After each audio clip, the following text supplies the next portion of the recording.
Perkongsian pelakon Ozlin tentang suaminya, Johan Raja Lawak, tiba-tiba buat ramai tersentuh.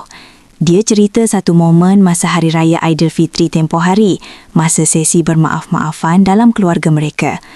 Menurut Ozlin, tahun ni lain sikit.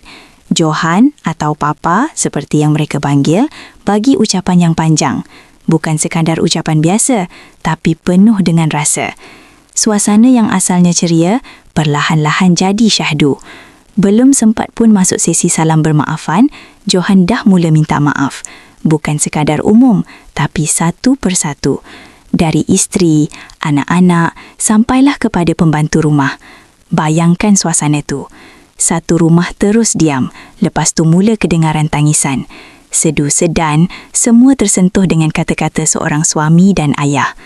Ozlin sendiri ucap terima kasih sebab Johan sentiasa ingatkan mereka tentang syukur, tentang nikmat yang kadang-kadang kita terlepas pandang. Dan paling dalam, harapan supaya mereka semua dibimbing untuk sama-sama ke arah yang lebih baik.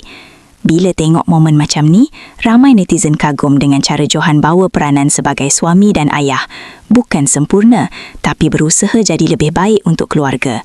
Kadang-kadang, bukan hadiah mahal yang buat orang rasa dihargai, tapi kata-kata yang datang dari hati. Kalau dalam keluarga sendiri, ada tak momen yang buat korang tiba-tiba diam sebab terlalu tersentuh? Terima kasih kerana menonton Chua Viral TV.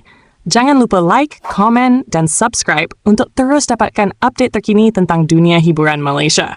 Jumpa lagi di video seterusnya. Stay tuned untuk lebih banyak kisah sensasi